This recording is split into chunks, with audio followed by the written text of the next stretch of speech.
Hey everybody, it's Miss Fiala. I just want to go over today's lesson with you. Today's lesson, you have your two FSA countdown pages again once you open the attachment. Okay, there are your two pages. They say day 11 and then day 16, and then you have your worksheet page that goes along with the lesson for today. So I'm going to start by going over these two pages first to kind of help you out a little bit. Number one, you have to select the statement that represents 35 equals 5 times 7. So which one of these answer choices would you multiply? Look for your keywords that tell you to multiply. Number two, again, keyword 8 times, so you're multiplying. Number three, look for your keywords in this problem as well. What operation are you doing here? Okay, and I wanted to point out this one right here. When there's a number in parentheses right next to another number, that means to multiply. So that's also saying 12 times 5, which is the same as this answer choice. Okay. Number 4, okay, Johnny has 30 marbles. Mark has M marbles. If Johnny has 10 times as many marbles as Mark, remember, Mark has M marbles. So you're going to do 10 times M equals 30, and then you can find your answer from that. 5, that one's a little tricky. Mrs. O'Neill has 2 times as many staples as thumbtacks. So something times 2 is going to give you how many staples we have. The total number of staples and thumbtacks is 18. So I'm going to help you out a little bit with this one. So if she had 4 staples, that means she only had 2 thumbtacks, because 2 times 2 gives you the 4. And 4 plus 2 is not going to give you 18. If she had 6 staples, that means she only had 3 thumbtacks, because 3 times 2 gives you 6. And 6 plus 3 is not going to give you 18. If she had 9 staples, that means what times 2 gives you 9? Nothing. So that one's not going to work either. If she had 12 staples, that would mean she had 6 thumbtacks, because 6 times 2 gives you 12. And 12 plus 6, does that give you 18?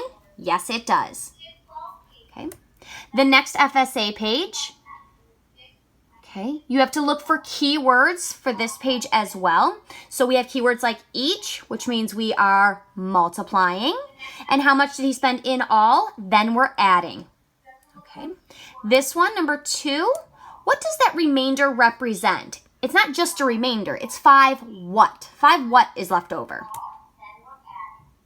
Number 3, again, look for those keywords. Each means to multiply, and total means to add.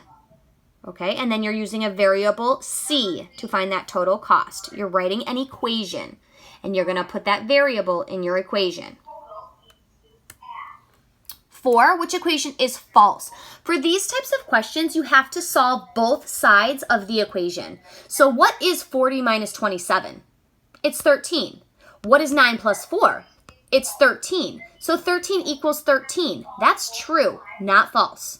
You need to do that for the rest of these to find which one is false. 5, which statement is true? About the equation 42 minus 6 equals m plus 9. Again, you need to solve these equations. What does 42 minus 6 give you? So what plus 9 is going to give you that same answer? And then you can answer this question. If you have any questions, you can private message me on Edmodo, and I'll be posting another video to give you the answers to those so you can check your work. Today's lesson, though, is on interpreting remainders. So yesterday's lesson, we already went over how to divide. So now we have to figure out, what do we do with the answer? Okay, so I'm going to give you a couple different problems. This worksheet should be able to be done independently after our lesson. So here's a couple different examples. This one says, books are on sale for $7. Peter has $30 in his wallet. How many books can he buy? So I'm going to turn this around again so you can see my board, and I'm going to show you what you need to do for these types of questions.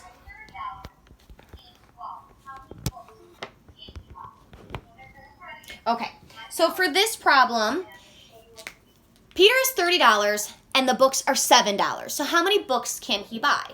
Well, I need to divide 30 divided by 7. So how many times can 7 go into 30 without going over? 4 times. 4 times 7 is 28. 30 minus 28 is 2. So I have 4 remainder 2. But when you get some division problems, that's not the answer. Your answer isn't just 4 remainder 2. Sometimes your answer is going to be just the 4. Sometimes we round up 1. So sometimes our answer isn't 4, but it might be 5. And sometimes our answer is just the remainder, what's left over. So for this question, it's asking us, how many books can he buy? He can't buy 4 remainder 2 books. So how many books can he buy with his $30? Well, he can only buy 4 books. Your answer is just the number on top of the house. He has $2 left over, but that wasn't the question. The question is just asking you how many books can he buy, and it is 4 books. Okay?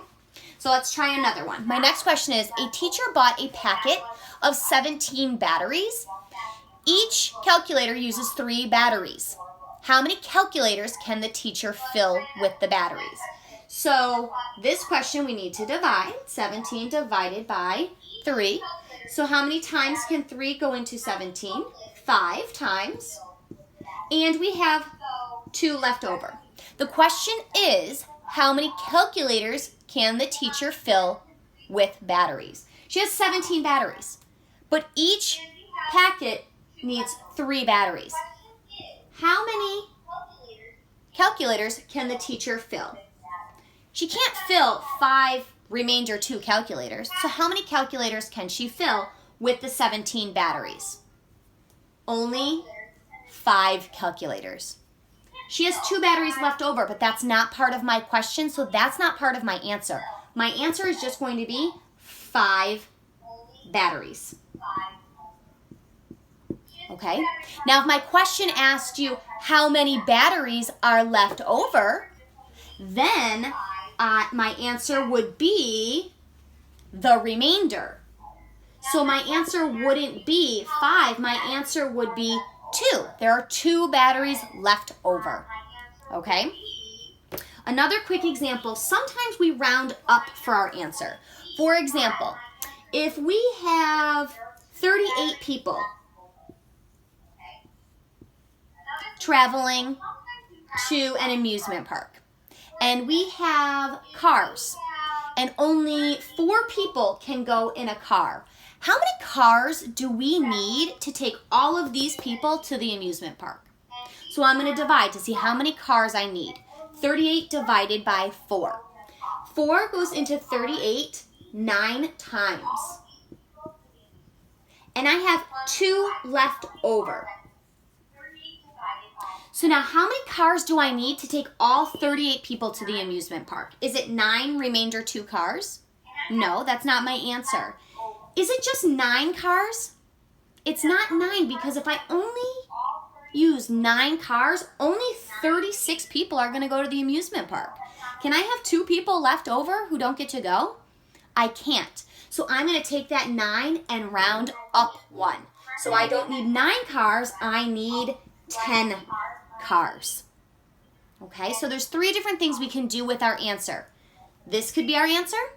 Our remainder could be our answer to the question, or we might have to round that answer up 1, just 1, okay? If you have any questions about your practice page, you can message me on Edmodo, or you can check your answer key. There was an answer key that was sent in the attachments to your parents, so you can check those as well when you are all finished. All right? Have a good night, guys.